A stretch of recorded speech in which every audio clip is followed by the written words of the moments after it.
आज म निस्किँदैछु 9 बजी भए पनि आफ्नो मिसनतर्फ। मिसन के हो भन्दाखेरि म दुब्लाउने हो। त्यसपछि म उठेर मुख धोएँ, टक्क फ्रेस भएर जानु पर्यो नि त बाहिरतिर। मस्तले फ्रेस भएर मुखसुख मस्तले धोएर मुख धुनु बित्तिकै एउटा कुराको याद आयो, जुन कुरा एउटा साथीलाई फोन गरेर बोलाउनु पर्ने थियो उसलाई बोलाएको छु। टक्क आउँदैछ ऊ पनि। फाइनली ऊ पनि आइपुग्यो। ऊ आइपुगिसकेपछि हाम्रो गन्तव्यतिर लाग्यौँ। गन्तव्य कहाँ भन्ने कुरो चाहिँ थाहा छैन, तर एउटै कुरा थाहा छ कि मेरो मिसन छ। मिसन चाहिँ के हो भन्दाखेरि मेरो पेट घटाउने।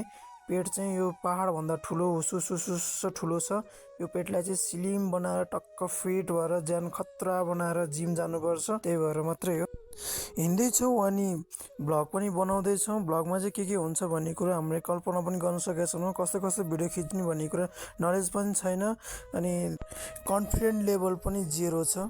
हिँड्दै गर्ने क्रममा अंशु वर्माको चिया बगान पनि भेटियो होइन। फाइनल्ली गाइज चिया बगान कहाँ छ भन्ने कुरा थाहा थिएन। फाइनली भेटियो। चिया खान आउनुपर्छ एक दिन। त्यसपछि हाम्रो गन्तव्य भनेको अब अन्तिमतिर आइपुग्दै थियो। हामी हिँड्यौँ।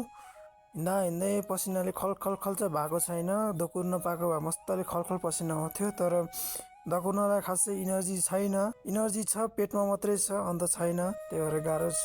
पेट घटाएपछि टक्क इनर्जी आउँछ। त्यसपछि जिम गएर बडी सडी बनाएर टक्क खतरा बनाउने क्या गाइज। हाम्रो वाकिङ डेको अन्तिममा आइपुग्यौँ आज चाहिँ।